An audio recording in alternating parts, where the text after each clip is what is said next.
everyone, I'm the Stupendous, and this is my Mighty Pen Ultimate. I can draw anything with this pen, and today I shall draw a super remote control that plays only cool school videos. Cool! Now let's watch some of my favorite videos about pranksters and mischief makers. The first video is the one where I, Super Drew, save Halloween. It's time for a brand new adventure with Drew Pendus and his Mighty Pen Ultimate. And now, Super Drew must save Halloween! There's our hero now! He stayed after school to put the finishing touches on his costume in Crafty Carol's classroom.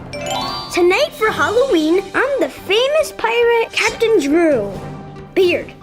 Arr! It was getting dark out, almost time to go trick-or-treating, when an announcement came over the PA. Hello, cool school students. First, tomorrow's lunch will be sloppy joes and tater tots. And finally, some mystery villains have stolen all the candy, and therefore, Halloween is canceled. Halloween is canceled? Never! Yes, I repeat, Halloween is canceled. Drew was super duper sad. And then he was like, Wait a second, I can save Halloween! First, I'll need the nose of a basset hound to sniff out the candy. Next, a hypno ray to hypnotize the thief. Whoever stole the candy is gonna be hyped on sugar and probably dangerous. And finally, I'm keeping the pirate hook, just cause it looks totally awesome. Go Drew! Save our candy! all the would-be trick-or-treaters looked out their windows. They pouted, they cried. Halloween is supposed to be the best day of the year! They've been robbed! Never fear! Super Drew is here! Drew sniffed around with his hound dog nose to track the scent of candy. He caught a whiff of lollipops and chocolate off in the distance. The candy's in the woods. Okay, so the woods were a little scary, but the stupendous Drupendous doesn't get scared. He gets candy. Besides, it's Halloween. Halloween's supposed to be spooky, right? Ah! Not that spooky, please. Oh, sorry. Suddenly a piece of candy fell from above. Hey, watch it! He looked up and he saw a giant radioactive vampire bat! There was a whole gang of bats, and they had a ton of Halloween candy. All right, on the count of 3, release the candy. 1, 2, 3. I said, give me the candy and scram! No can do, kid. We need the sugar. You think it's easy being nocturnal? That means we stay up all night. I know what nocturnal means. Drew pulled out his hypno ray and he aimed it at the biggest bat. Get ready for bedtime, Mr. Nocturnal Radioactive Vampire Bat. You're about to get very sleepy. Never! Those bats had eaten way too much sugar. They were never gonna go to sleep. They were eating the candy faster than Drew had ever seen anyone eat anything. And he'd even been to a hot dog eating contest on Coney Island. 62 hot dogs? Awesome! Oh no, the bats were almost finished with the not-so-great candy like circus peanuts and black licorice. Then they started on the really good stuff like fun-sized candy bars, giant lollipops, and sour jelly beans. They weren't even enjoying the candy. They were just sucking out the sugar and throwing the rest to the ground. That's the last straw. No one disrespects a jelly bean like that. And then Drew realized the one thing vampire bats can't stand is sunlight. So he drew a super strong arm and a lasso. The radioactive vampire bats all laughed. Oh, look at the cowboy. Go back to your farm. Then Drew swung his lasso into the sky. Got it. Oh, what'd you get? A flying cow? Nope, just the sun. The sun? Oh hey, what's going on? Drew used his super strength to pull the sun back into the sky. He turned night into day. No, we hate the sun, no! Too bright! And poof, they all turned to dust. Hasta la vista, you stinky vampire bats. Drew released the sun, grabbed the candy, and headed to town. Hey guys, it's safe to come out. Halloween is back. Trick or treat. Oh, what an adorable costume. Look, Harold, he's a little Superman. It's not a costume. I'm a real superhero. I just saved Halloween. Of course you did, dear. Oh, look at your little puppy dog nose. Why does he have a lasso and a pirate hook? I'm confused. May I just have some candy, please? Thank you. And that's how we did it, kids! Super Drew saved Halloween! The moral of the story is, don't eat too much candy around vampire bats, and never make fun of cowboys. Hello, boys and girls, it's nursery rhyme time. This is a rhyme about sleep, but I need you wide awake to hear this one. Okay, sit up straight, get comfy, well, not too comfy, or you could fall asleep. Okay, let's begin. Say hello to William. Hello. Yes, hello. William here goes by the name Will or Wills, but for this particular nursery rhyme, he's going by the name Willie. Hello, Willie. Hi there. Willie is a rather small boy, a bit tiny. Not as tiny as an ant. But he is a wee fellow. Yes, friends, this is wee Willie Winkie. When the sun sets and families across the town are finishing up their dinner. Great dinner. Thanks, hon. Glad you enjoyed it. High in protein, that was. And once the whole town has brushed their teeth, Good night, Mary Mary. Good night, little Bo Peep. Willie here puts on his nightgown. Yes, quite odd that Willie here wears a nightgown. But since his pajamas are getting washed in the laundry machine, wee Willie Winkie has to wear his sister's nightgown. Seriously, Mom? Why do I have to wear Wendy's nightgown? Oh, don't worry, Willie, it's nighttime. Nobody will see you. And as it happens, at 10 o'clock, which is way past Willie's bedtime, Willie is not fast asleep or even turning down the sheets or sipping a cup of hot cocoa before bedtime. No, wee Willie Winkie does the most peculiar thing. With a candle in his hand, Willie runs around the town. He runs upstairs, he runs downstairs. He's knocking on doors, tapping on windows, and checking to make sure that all the children are fast asleep. Willie is basically the town sleep monitor. Hey, are you asleep? Yeah, I sure am. Okay, awesome. He makes sure iPads are put away, books are on their night tables, and lights are switched off. Why, you may ask? Why does Willie do this? Well, too many children are coming to school late because they were watching TV or playing video games at night when they should have been asleep getting ready for the next great day. So, as it happens, this very important job has been given to wee Willie Winkie by his very own school. He double checks that the children are sleeping so they're well rested for class the next morning, and all the children are doing much better in school. And now for the nursery rhyme part. Wee Willie Winkie runs through the town, upstairs and downstairs in his nightgown, tapping at the window, crying at the lock. All the children in their bed, for it's past 10 o'clock. Hope you enjoyed that nursery rhyme. Toodle-doo and bye-bye until next time. Hi guys, we're Gabrielle and Chad. And this is Siege. Today, we're over at Cool School for the Story Circle. That's right, and we're going to read The Boy Who Cried Wolf. Are you ready? Once upon a time, there was a little boy named Terry. He was a bit of a terror. In fact, he was called Terry the Terror.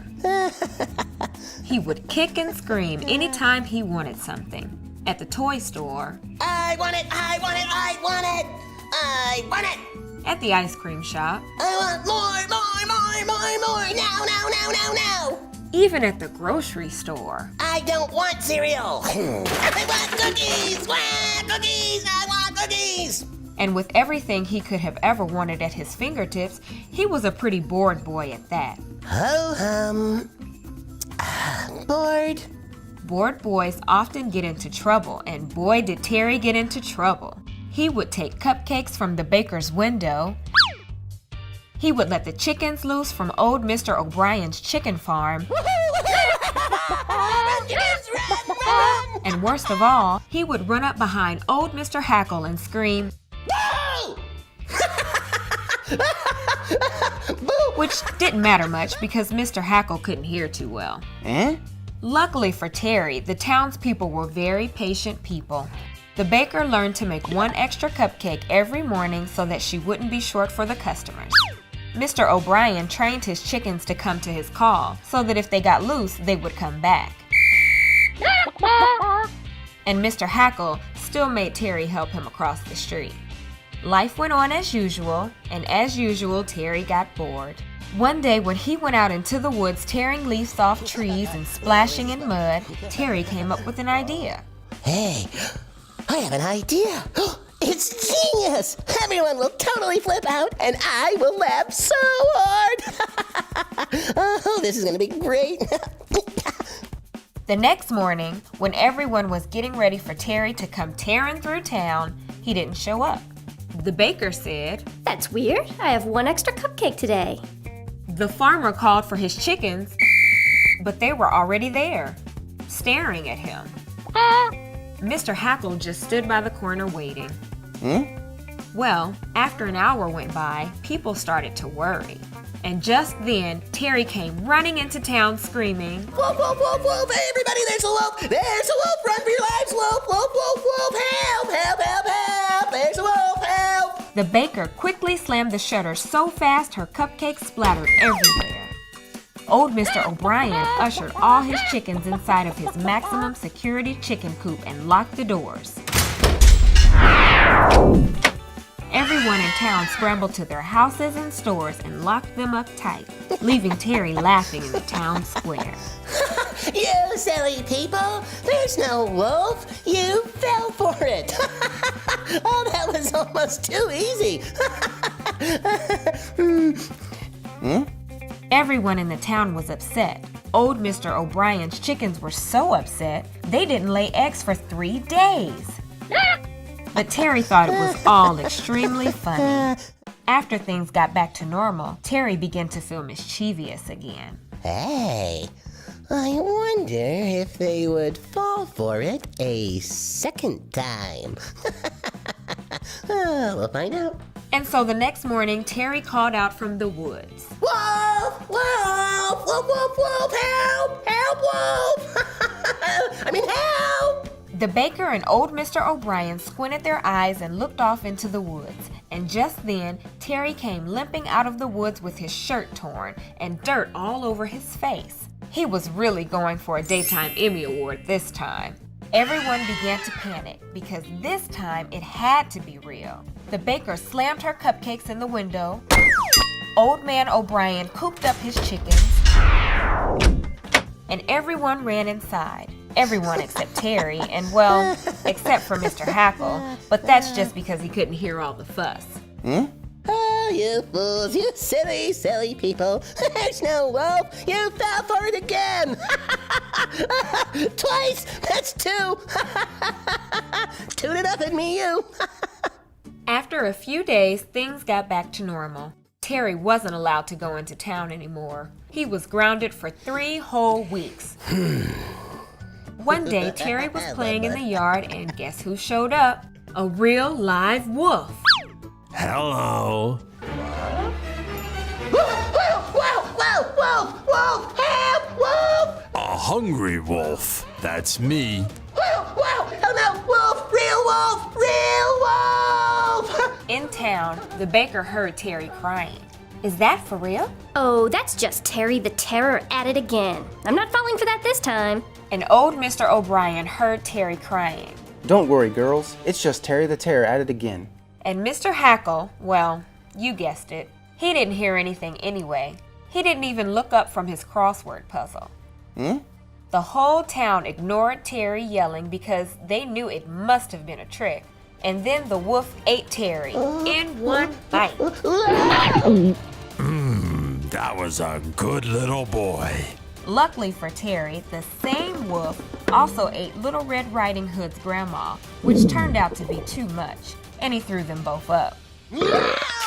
Wow! Oh, that is just wrong. That is just wrong. Who are you?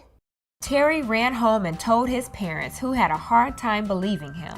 But one thing Terry knew for sure, he was going to be a very good boy for the rest of his life. The moral of the story is, don't trick people, especially when it comes to safety. Always tell the truth, don't hang around wolves, and don't scare chickens if you're hoping to have some eggs. The end. It's story circle time. I'm Harry. And I'm Miss Booksy. Hi! Our next story is The Jungle Book. Awesome! I could be one of the monkeys. Let's say hi to the Levines. Hi! Hi! Hi everyone, with the Levines. And we're super excited that Miss Booksy invited us here on Story Circle at Cool School. Today, we will be reading The Jungle Book. Are you guys ready? Let's go.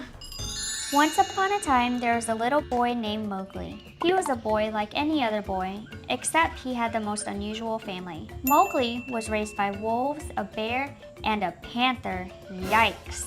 Most little kids are afraid of bears and panthers and wolves, but not Mowgli. They were his family, and he loved them. There's Baloo the bear, Bagheera the panther, and Father Wolf and Raksha. And there's little Mowgli. Mowgli and his family didn't live in an ordinary house. They lived in the jungle. Look at all the pretty colors of the flowers, and the birds and the trees and the tiger. Ah! A tiger! That's Shere Khan, boys and girls. Baloo had warned Mowgli about Shere Khan. He's not a nice kitty like Bagheera. Not nice at all. Baloo had also told Mowgli not to play with the monkeys because they were always monkeying around. Mowgli didn't really know what Baloo was talking about, so he stopped listening and wandered off. Not a good idea. Mowgli hadn't wandered too long before he ran into the monkeys. He couldn't remember exactly what Baloo had been saying, so he just said, Oh, hey guys, what's up? Since they were up in the trees, they laughed and said, We are! They told Mowgli they were going to eat a bunch of bananas and then leave all the peels around so other animals would slip on them. You know what else? We don't even like bananas. Yeah, come with us, it's funny. Mowgli said he wasn't so sure. They didn't seem very nice. But then they scooped him up and started hopping from tree to tree. Mowgli had been kidnapped by the monkeys. The monkeys sent a ransom note to Baloo and Bagheera. We have your kid. Bring us all the bananas in the world and we'll give him back. All the bananas in the world? That's a lot of bananas. Mowgli was getting tired of all the laughing and pranks. Plus, they were making Mowgli eat bananas, and he didn't really like bananas that much. Especially by the time he got to his 10th banana. He was definitely ready for some pizza or a hamburger, or even a pineapple. And Mowgli missed his family, but they were on their way to help. Baloo and Bagheera grabbed as many bananas as they could find and ran toward the monkeys' hideout. On their way, that naughty tiger Shere Khan jumped out and started chasing them. Oh no! Baloo and Bagheera ran and ran, but so did Shere Khan, and he was very fast. Mowgli jumped down into the path, right in the line of danger. Silly boy, I'm going to eat you. And just as he was about to run right up to Mowgli, he slipped up in the air. Whoa! Shere Khan went flying on the banana peels. The monkeys laughed and laughed and laughed, and this time, so did Mowgli, Bagheera, and even Baloo. Mowgli learned a valuable lesson that day, to listen to his family, especially when it came to being safe from dangerous things like tigers, monkeys, and bananas. The end. Hi there, boys and girls. Welcome to Story Time with me, Miss Booksy. Today's story is Rumpelstiltskin. Are you ready? Let's go. Long, long ago, there was a dad, and he had a kid. A daughter, actually. That's me! Together, we made fine designer clothing. The clothes we made were so fancy that the king wanted to wear them. The clothes you make are fantastic. Ah, gee, thank you, King. Thanks a whole kit and caboodle. But my daughter's the real artist. She's so delicate when she's spinning. I bet she could spin straw into gold. Well, as you might know, kings like gold. They like gold a lot. Gold, you say? I'd like to meet this daughter of yours. Send her to my castle for brunch this Sunday. We'll have Melba toast and salmon lox. So that Sunday, I went to the king's castle for brunch. But instead of Melba toast and salmon lox, I got horse hay and dungeon lox. Oh dear! The king locked me away in the dungeon. You can come out once you spin all this straw into gold. I didn't actually know how to spin straw into gold. That was just a figure of speech. Somebody please help me! Well, hello there. A little elf man appeared. I see you need to sew some straw into gold. That happens to be my specialty. That's pretty random. But okay, I don't have much, but I'll give you anything. How about that necklace of yours? It's very pretty. And even though this necklace was a gift for my BFF Snow White, I made the deal. I couldn't be stuck in this stinky dungeon forever. The elf man worked his magic. He sang while he worked, which was kind of annoying, but he was helping me out. When the king came back in the morning, the hay was gone, and in its place, pure gold. The king was utterly flabbergasted. I'm utterly flabbergasted. Well, I'm pretty good at this, obviously. Good! I want more! So this time I'm going to give you 100 times the hay. If you can spin it all to gold by morning, I will let you out. But if not, you will be sent out into the ocean on a leaky ship, never to return. Oh, and the ship will be full of singing mice who are terrible singers. Now get back to sewing. Mean? So night came and I didn't know what else to do, so I called out. Hey, magic little dude. I forgot your name, but I need you. So, you need more help, do you? I do. It's gonna cost you. Anything. I'll give you anything you want. Pinky promise?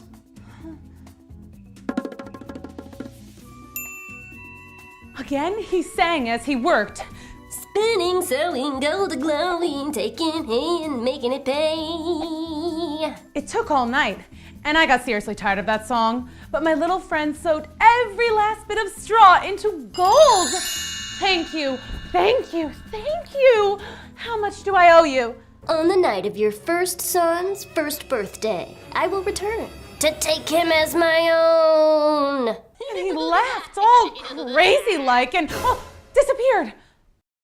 Wait, what? He didn't say he was going to take my son on his first birthday, did he?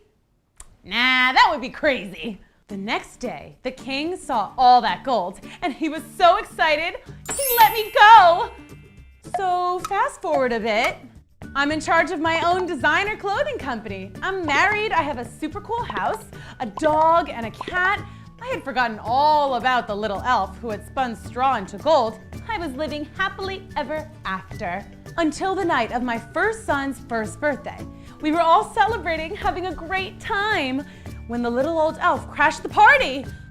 Here I am. Give me that baby. Okay, funny story. I thought you were kidding. Isn't that funny? Not really.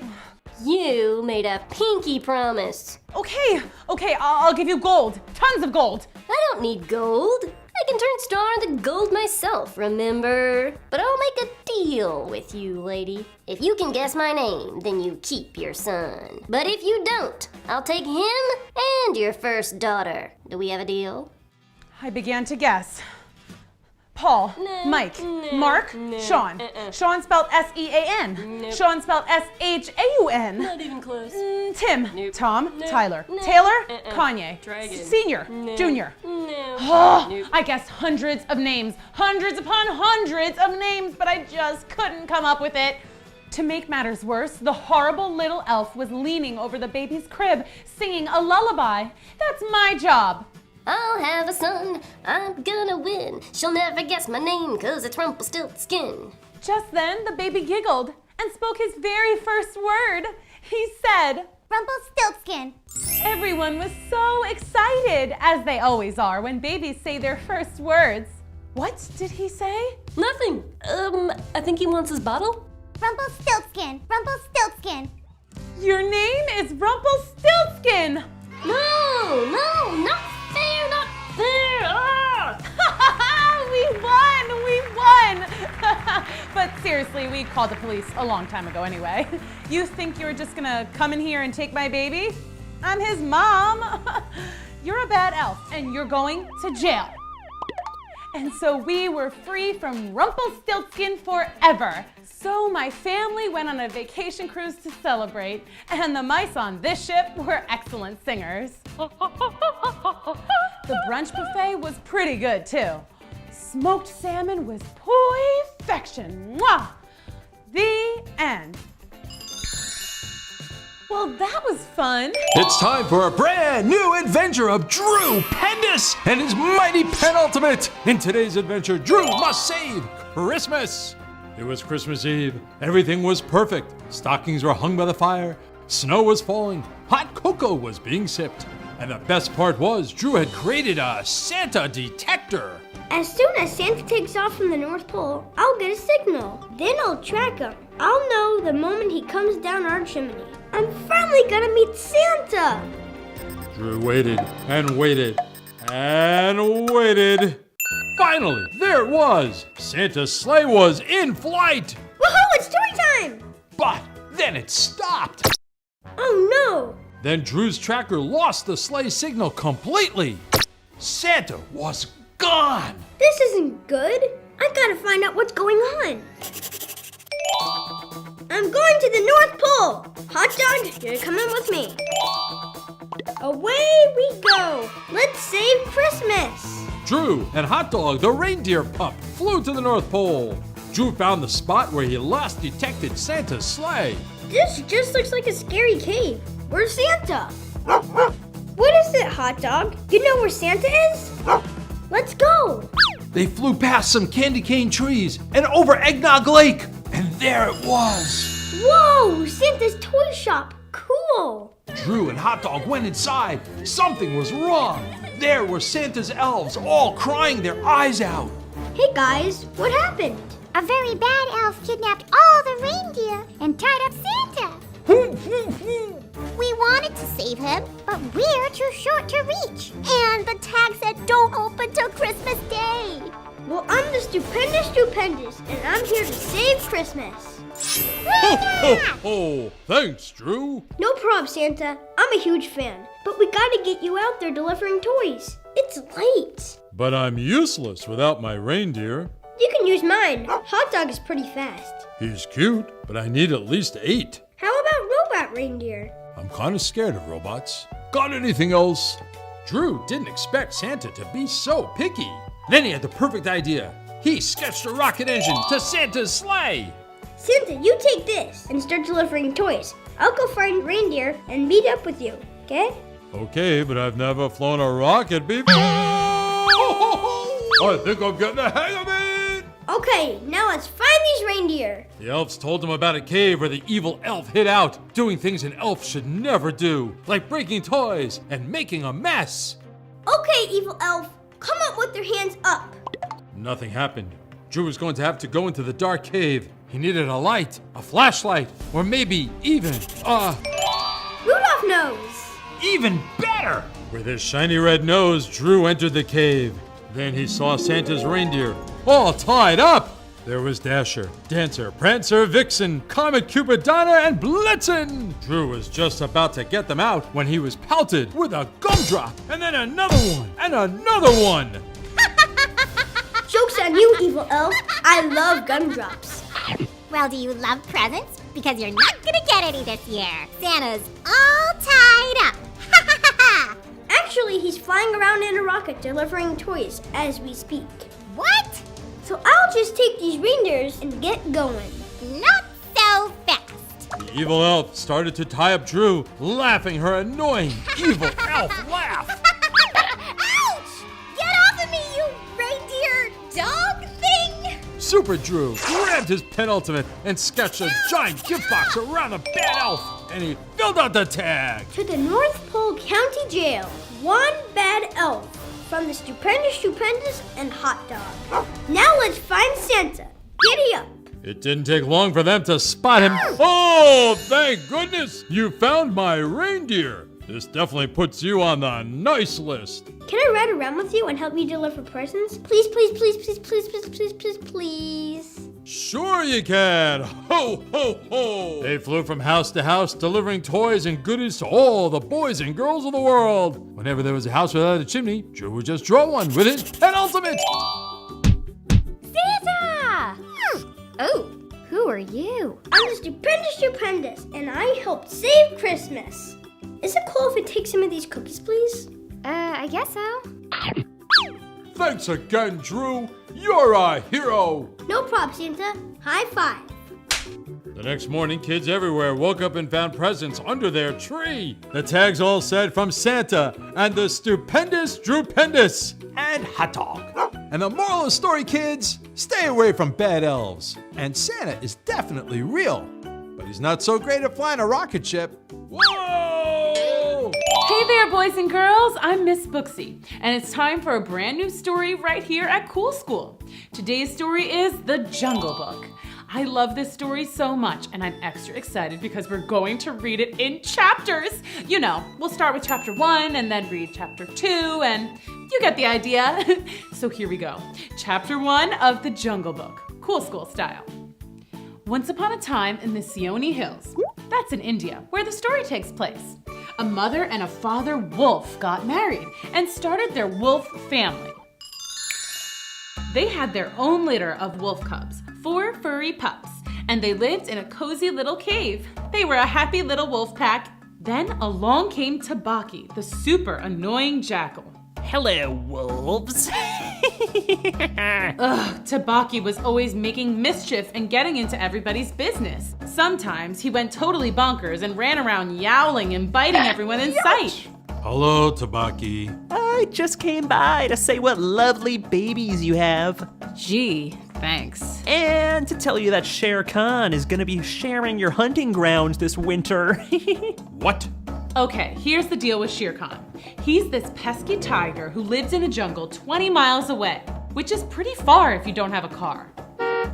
He can't hunt here. That's against the law of the jungle. Father Wolf was right. The law of the jungle was pretty clear. No loud music, no littering, and definitely no hunting in another group's territory. That just wasn't cool. We don't want him here. He eats the cows and makes the humans angry. And then the hunters come. Shere Khan is very bad. Whatever. Just thought you'd like to know. Oh wait, there he is now. Gotta go. He is hunting here. That rotten... Quiet. He's close. Father Wolf went out to see what was going on. He heard a noise in the bushes and started to take a giant leap. But then he saw something crazy and he dropped to the ground. What did Father Wolf see? It was a baby hanging from a tree. A human cub. Father Wolf got the baby. I know it looks dangerous, but wolves carry their own babies like this all the time. Still, Father Wolf made sure to be extra gentle. Oh, she's so sweet. Look at the itty bitty paws. So cute. And look, she's so brave. Taking food from a wolf. Mother and Father Wolf decided they would adopt the baby girl and raise her as their own. Happy ending, right? Not exactly. There was a problem. They had to get the entire animal council to agree to let the baby stay. A lot of animals didn't like people because sometimes people have come in and chopped down trees and light fires and hunt animals. So there was a pretty good chance they would all say, No way. Get her out of here. That was Akela, the leader of the wolf pack. But Akela... No, she smells funny. Besides, Shere Khan will want this cub for himself. Take her away. The kid stays. That was Baloo, the bear. He wasn't a scary bear, but he was the jungle's only school teacher, so the animals usually did what he said. Well, I guess if Baloo says it's okay. I say so too. That was Bagheera, the Black Panther. He wasn't technically a part of the animal council, but he was so strong and fierce that no one dared disagree. We have a lot we can learn from the humans. This cub might teach us something one day. And just like that, the little baby was accepted by the animals of the Seoni jungle.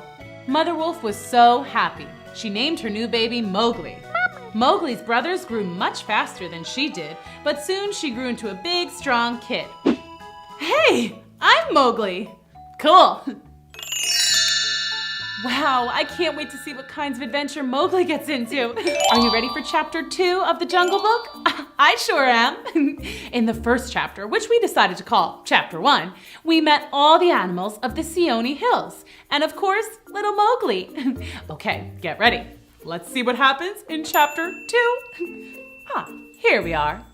Baby Mowgli grew up to be a big, strong kid. Wow, I am strong. Hey again! Mowgli learned the ways of the jungle from her teacher, Baloo. I learned how to pounce. and how to fetch honey.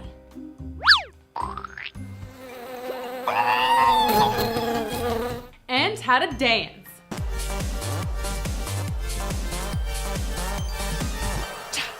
One of Mowgli's favorite things to do was make other animal sounds. She liked to show off for Baloo and Bagheera. I learned a snake sound, a parrot, squawk! Polly wants a cracker! Squawk! Really? Polly want a cracker? And a bear. Roar! Hey, I don't sound like that. You do when I pull your tail. You never pulled my... See, I know all kinds of things. Like how monkeys talk, and how they eat their lice. Suddenly, Bagheera got very serious. How do you know so much about the monkeys? They showed me. Uh-oh, that was a mistake. Mowgli knew she wasn't supposed to play with monkeys. Baloo had told her so, but he hadn't said why she couldn't play with them, so naturally that made her so curious that she wanted nothing more than to play with them. It's okay, Bagheera, they were fun, and they said I could be their leader. The monkeys don't have leaders. They're tricking you. Nuh-uh, they were nice. Mowgli, you are still young. We've lived in the jungle a long time and we know what's best. See, the thing with the monkeys is, they were just too silly. These monkeys in the Seoni jungle were totally bananas. B-A-N-A-N-A-S. They spent all day jumping around in the trees, causing a ruckus. They dropped things from way up high, making a huge mess and sometimes bonking innocent animals on the head.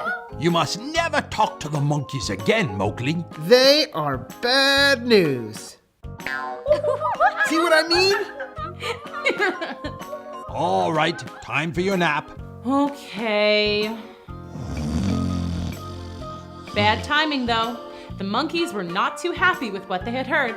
What's so bad about us? Come on, we're not so bad. Let's teach them a lesson. What's a lesson? I don't know. Let's take Mowgli and play with her. Yeah. The monkeys swooped down and snatched up Mowgli. I think they call this kidnapping, because she's a kid and she's napping. The monkeys all hooted and howled. They weren't smart enough to be quiet, and their crazy chitter-chatter woke Bagheera. Are we allowed to do this? Probably not, but we'll bring her back. Maybe. The monkeys all hooted and howled even louder than the last time they hooted and howled. Uh-oh, the big kitty cat sees us. Let's get out of here. And up into the trees they went, taking Mowgli with them. She woke up and realized where she was. And who she was with. But down on the ground, Bagheera and Baloo were on a mission. We must save Mowgli. And that's the end of chapter 2. Hi there, boys and girls. It's folktale time at Cool School. This one is called The Great Race. You ready? Okay, on your mark, get set, let's go! Legend has it that once upon a time, many years ago, in ancient China, there was a rat. That's me! Not just any rat. This rat was the worst swimmer in the world. Hey, the cat's a bad swimmer too. That's true. There was also a cat who couldn't swim. Give me a break. Everybody knows cats don't like water. Also true. Nevertheless, there was to be a great race across the river, and so the cat and the rat were just gonna have to get wet. See, the Jade Emperor, the guy who pretty much ruled everything, had called a meeting of the animals. The Emperor was going to honor the first 12 animals to get across the river with their very own year. Picture that, the year of the rat. Got a nice ring to it. I prefer Year of the Cat. Okay, let's skip ahead to the day of the big race. So many animals were there. There was a rabbit, a goat, a pig, a rooster, a snake, a horse, a dog, a monkey, a tiger, an ox, and a flying dragon. The cat and the rat knew they didn't stand a chance, so they hatched a clever plan to hitch a ride on another animal. The dog was the fastest swimmer, but the cat and the dog fought like, well, cat and dogs, so that wouldn't work. The flying dragon could get them there, but the rat was afraid of heights. Finally, they settled on the ox. The ox was fast, strong, and the cat and the rat knew they would trick him. Hey Ox, you want to hear us sing a song? Yeah, I love music. Did you like it? Gee guys, I couldn't hear it. Well, let us hop on your back and we'll sing it into your ear. Okay. The cat and the rat hopped onto the ox's back just as the race began. Their plan was working. On your mark, get set, go! Can you hear us now? No. Now? What about now? Nope. But I do hear a thumping sound. It was a rabbit. The rabbit was hopping across the river from stone to stone. Ah! Hurry, ox! But then the rabbit missed a stone and instead landed on a floating log. Ha-ha! Bye-bye, rabbit! Then they saw the tiger coming up behind them. Then the dragon. Then the horse. Giddy up, ox! Yeah! Yeah! Weird that I can hear that, not your song, right? Yeah, life's a mystery. Keep swimming. Poor sweet ox. The cat and the rat were not being very nice. Meanwhile, 3 totally very nice animals, the goat, the rooster, and the monkey, were still on shore trying to figure out how they could get across the river. Not one of them could swim. Just as they were about to give up, the rooster spotted a raft. The 3 of them pulled it to the river, hopped in, and worked together to make it across. They even offered a ride to the dog, but she said, No, thank you. But you're way behind. You'll lose. Please. I'm like the fastest swimmer ever. I'll be fine. Then they saw the pig on a raft having a snack. What? I got hungry. I guess they never read The Tortoise and the Hare. On the other side of the river, the ox was just about to cross the finish line when that rascally rat pushed the cat into the water. No! And then jumped onto the shore, running past the ox to win the race. And so, the year of the rat officially became a thing. The ox crossed next, then the tiger, and the rabbit, followed by the flying dragon. Ha-ha! I beat the dragon? I'm the best! Nobody beats me! The dragon explained that she had seen the little rabbit floating in the wrong direction and had stopped to help him. Well done, dragon! I am honored to name the 6th year after you. Yeah, but I got first place. Did you know that, dragon? Next, the horse and snake made it across the river, followed by the rooster, monkey, and a goat in their little raft. Bravo! I love teamwork. Teamwork, schmeamwork. I'm the real champion. After the pig and dog finally crossed the finish line, the Jade Emperor invited all the animals into his palace for a party. The rat stayed behind a moment because he wanted to make a grand entrance like this. But before he could, he heard a familiar meow. Meow. Remember me? Uh-oh. Is this their song? I don't think I like it. The cat and the rat fought all night, while the rest of the animals had an awesome time celebrating with the Jade Emperor. To this day, people still celebrate the 12 animals of the Chinese zodiac. Oh yeah, and cats and rats still don't get along. The end. Hey there, kids, it's time for our brand spanking new adventure with Troublemakers and his mighty pet ultimate. In today's episode, Drew saves Cool School from himself. Wait, that can't be right. It was a totally normal day at Cool School. Nikki was just about to give her report on Valentine's Day, but... Hey, someone erased my wiki. I saw Drew do it. Say what? Kids, Drew would never do anything like that. I didn't do it. Yeah, I saw you. Except you were wearing a funny-looking costume. This sounds fishy, kids. Time for recess! This would give Drew a chance to find the imposter who erased Nikki's wiki. But when he got to the playground, Drew found the swing sets, the slides, and the jungle gym were all gone! It's like they had been erased.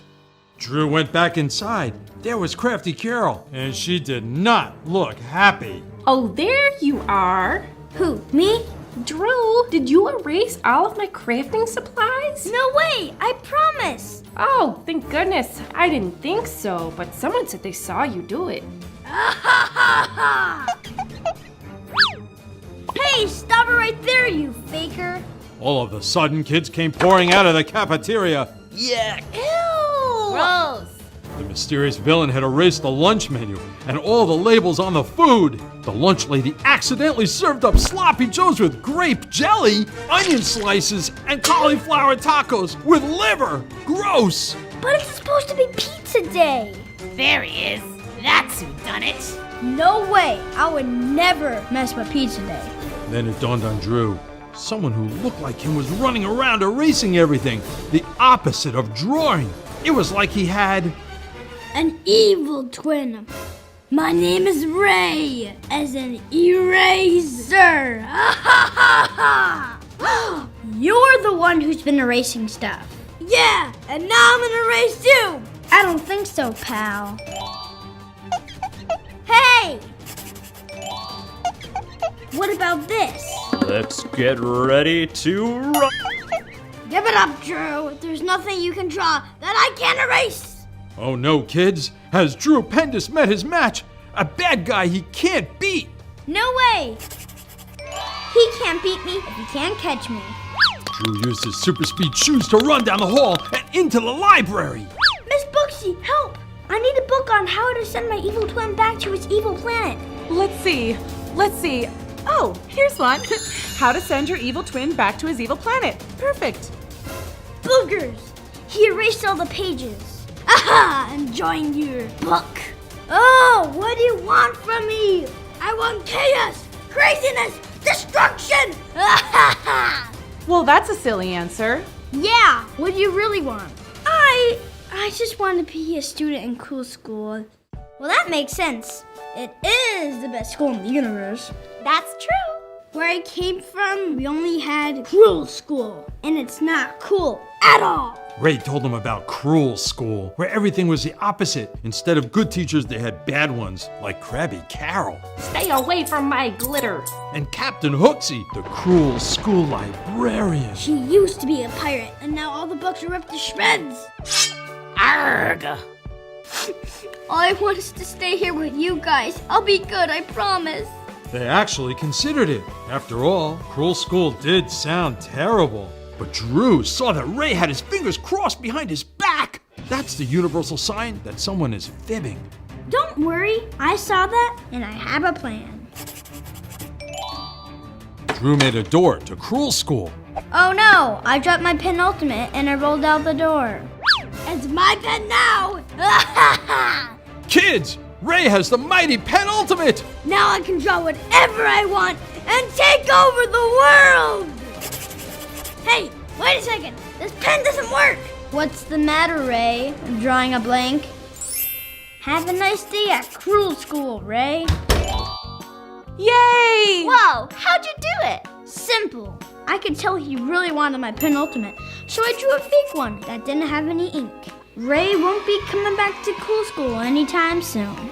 Well, we sure hope not. Anyway, the moral of the story, kids, don't go around erasing people's homework and never mess with Drew's penultimate. Shout out to Emma Rhodes for giving me the idea to draw speed shoes. They're awesome. Thanks, Emma. That's right, kids. Comment below with what you think Drew should draw next. And don't forget to subscribe. Bye-bye.